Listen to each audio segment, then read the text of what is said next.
Next students, last video में हमने निबंध के बारे में पढ़ा। आज हम निबंध लेखन में निबंध के अंग पढ़ रहे हैं। तो निबंध के मुख्य मुख्य 4 अंग होते हैं, जिसमें से पहला है शीर्षक। शीर्षक मतलब नाम। जैसे किसी कविता का नाम होता है, जैसे किसी फिल्म का नाम होता है, जैसे किसी पाठ का नाम होता है, ऐसे ही निबंध का एक नाम होता है। नाम मतलब इंग्लिश में आप बोलते हो टाइटल। तो निबंध का जो शीर्षक है वो हमेशा आकर्षक होना चाहिए। निबंध में हमेशा शीर्षक आकर्षक होना चाहिए। शीर्षक पढ़ने से लोगों में उत्सुकता ज़्यादा होती है।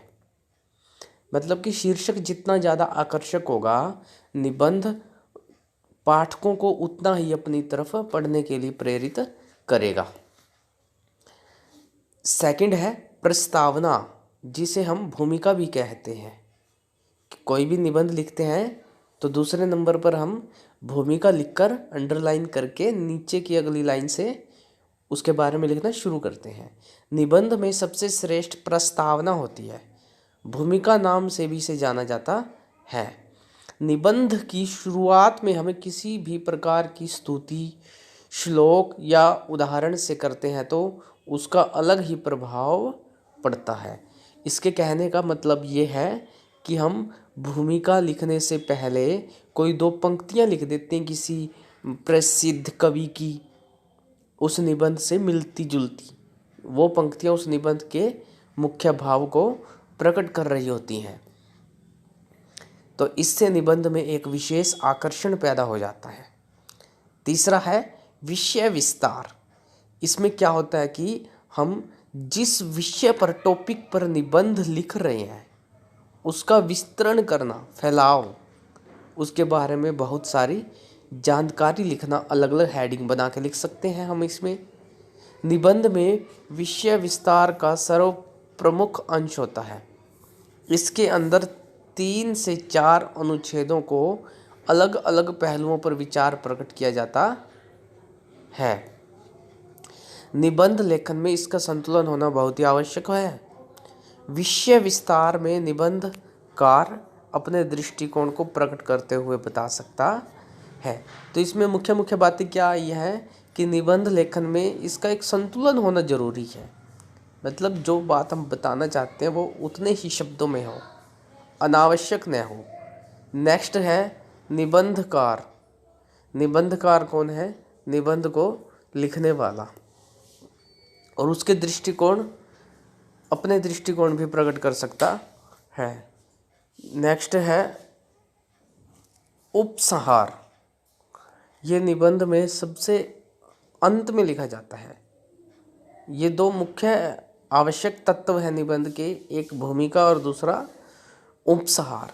इनकी जगह हम नहीं बदल सकते, जहाँ होने चाहिए वहीं ही रहने चाहिए। उपसंहार को निबंध में सबसे अंत में लिखा जाता है। पूरे निबंध में लिखी गई बातों को हम एक छोटे से अनुच्छेद में बता सकते हैं।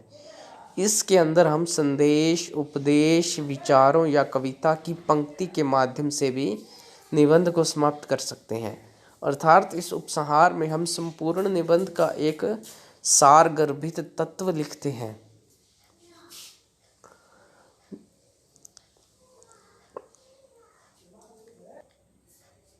नेक्स्ट है निबंध के प्रकार।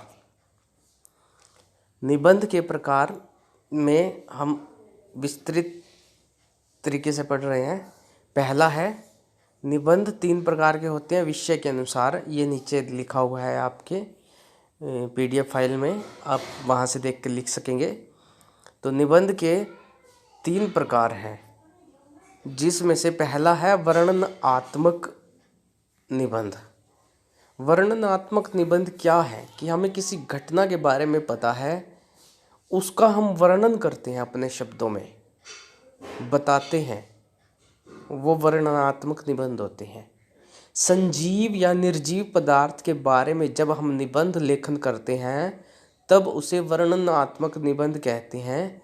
यह निबंध लेखन स्थान, परिस्थिति, व्यक्ति आदि के आधार पर निबंध लिखा जाता है। तो इसमें क्या है, स्थान है, परिस्थिति है और व्यक्ति है, उसको आधार बनाकर निबंध लिखा जाता है। तो इसमें क्या है, पहला है प्राणी। तो किसी प्राणी पर लिख रहे हैं, उसकी श्रेणी क्या है, उसके प्राप्ति स्थान क्या है, उसका आकार प्रकार क्या है, उसका स्वभाव क्या है, उसमें क्या विचित्रता है, और अंत में उपसहार। तो प्राणी मात्र समझो आप, हम किसी अभिनेता पर निबंध लिख रहे हैं, उसके बारे में हमें पूरी जानकारी है। किसी प्लेयर खिलाड़ी पर निबंध लिख रहे हैं तो उसके बारे में पूरी जानकारी है, तो वो प्राणी मात्र में आ जाएगा कि किस प्रकार का प्राणी है, खिलाड़ी है, अभिनेता है, नेता है, आदि आदि आदि। उसकी श्रेणी आ जाएगी फिर कि वो किस श्रेणी से है। श्रेणी का मतलब वो नहीं है कि वो उसकी कास्ट आदि, श्रेणी में उसका स्थान, खेलने का स्थान कैसा है उसका, किस प्रकार के खेल खेलता है, एक्टर है तो किस प्रकार की एक्टिंग करता है, नेता है तो किस श्रेणी का नेता है। तो प्राप्ति स्थान, प्राप्ति स्थान का मकसद है यहाँ पे उसका जन्म स्थान, उसका कार्य स्थान, उसकी कर्म भूमि, जन्म भूमि आदि के बारे में विस्तृत तरीके से लिखेंगे। आकार प्रकार के बारे में, उसका पहनावा भी हो सकता है इसमें, उसका रहन सहन, उसका आसपास का वातावरण, परिवार आदि सब हम दे सकते हैं। स्वभाव में उसका व्यक्तित्व कैसा है, लोगों से उसका कैसा मेल जोल है, लोग उसके बारे में क्या सोचते हैं, कैसे व्यू जाते हैं। विचित्रता कि हम उस व्यक्ति पर निबंध लिख रहे हैं, क्यों लिख रहे हैं।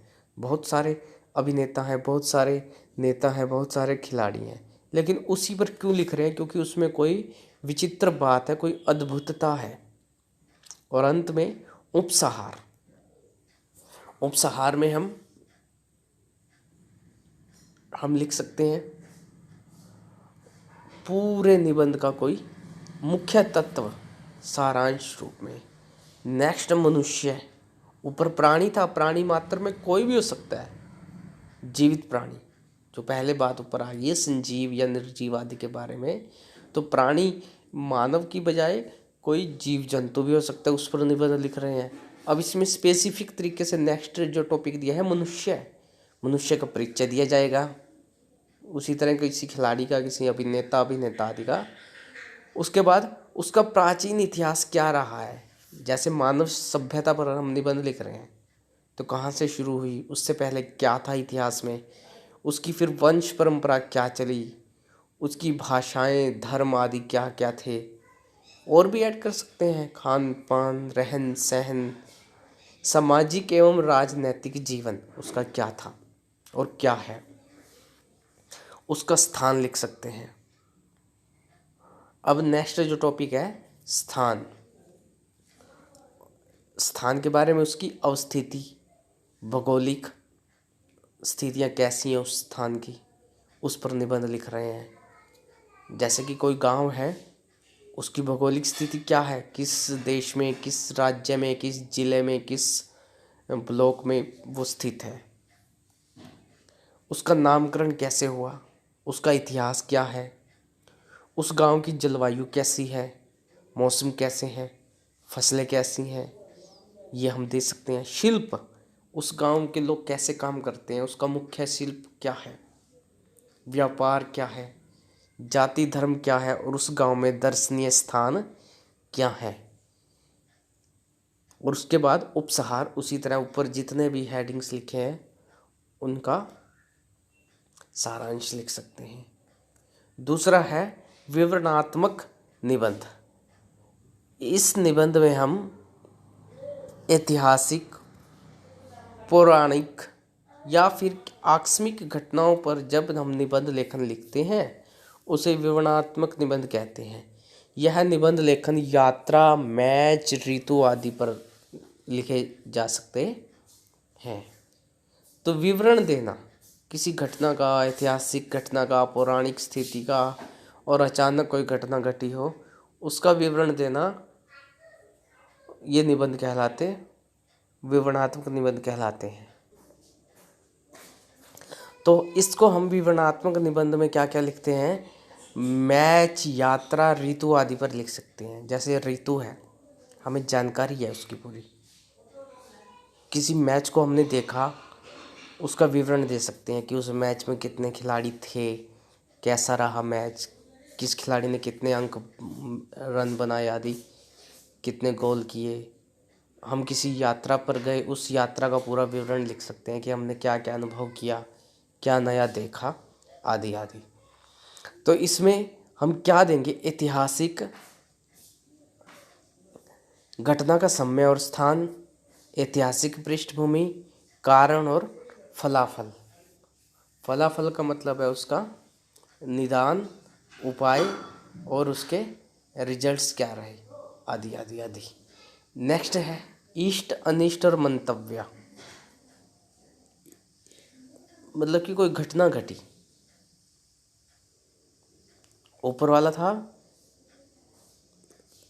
यात्रा के दौरान, अब इष्ट अनिष्ट घटना घट गई, इच्छित या अनिच्छित, और उस पर लोगों के क्या मंतव्य रहे, क्या क्या विचार मत रहे, और घटना कैसी थी? आकस्मिक थी, अचानक घटने वाली।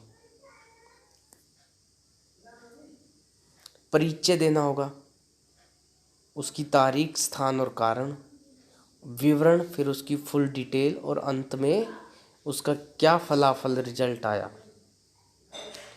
व्यक्ति और समाज कैसा प्रभाव हुआ, विचारात्मक, उन घटनाओं का व्यक्ति पर और समाज पर कैसा प्रभाव हुआ।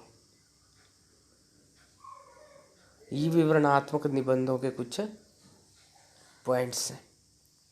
नेक्स्ट पढ़ रहे हैं हम विचारात्मक निबंध। तो विचारात्मक निबंध हम हमेशा लिखते रहे हैं अपने विचारों से, अपनी शब्द भंडार शक्ति से। ये निबंध ज़्यादातर हम अपनी बुक्स में पढ़ते भी रहे हैं। कोई समस्या पर विचार करते हुए हम निबंध लिखते हैं। महंगाई की समस्या, प्रदूषण की समस्या,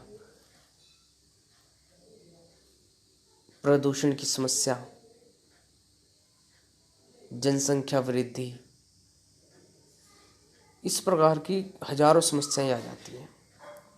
परीक्षाओं में बढ़ती नकल की समस्या। तो इन पर विचार करते हुए हम निबंध लिखते हैं कि इसका अर्थ क्या है, कारण क्या है, इसके निवारण क्या है, आने वाले समय में ये कैसी स्थिति, भयानक स्थिति रूप ले रहा है, कैसा रूप ले रहा है, इसको कैसे दबाया जा सकता है। गुण, दोष या धर्म आदि पर निबंध लेखन लिखा जाता है, उसे विचारात्मक निबंध कहते हैं। मतलब किसी व्यक्ति के गुणों पर, जैसे कोई अनुशासित व्यक्ति है तो इससे संबंधित निबंध बना सकते हैं कि विद्यार्थी जीवन और अनुशासन। दोष है, किसी में बुराइयां हैं, नकल की समस्या, ये दोष में आ जाते हैं, समस्या है, जैसे नकल करना भी एक दोष है। धूम्रपान। किसी धर्म पर निबंध लिखा जाता है, दीपावली पर, उस पर विचार करते हुए हम लिख देते हैं उसका इतिहास क्या था, क्यों मनाया जाता है, कोई त्योहार है इसके अलावा। या निबंध में किसी भी प्रकार की देखी गई यह सुनी गई बातों का वर्णन नहीं किया जा सकता। इन निबंधों में देखी सुनी गई बातों का वर्णन नहीं होता, केवल विचारात्मक बातें होती हैं। कल्पना और चिंतन शक्ति पर की गई बातें लिख सकते हैं। इसमें व्यक्ति की कल्पना शक्ति बहुत ज़्यादा काम करती है। नेक्स्ट, इसके क्या क्या होते हैं? अर्थ, परिभाषा और भूमिका।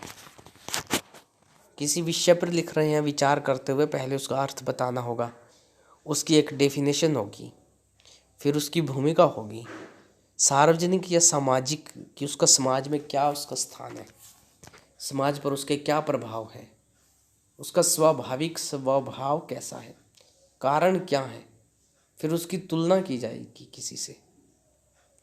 उसके लाभ और हानियां बताए जाएंगे, अंत में उसका क्या परिणाम निकलता है उस घटना का। फिर उसके बाद उपसंहार। इस प्रकार से हमने आज ये 3 प्रकार के निबंधों के प्रकार के बारे में पढ़ा। कल हम अगली वीडियो में निबंध लिखते समय किन बातों का ध्यान रखना चाहिए इसके बारे में पढ़ेंगे। आज के लिए इतना ही। Thank you. Powered by PK Star 007. Powered by PK Star 007.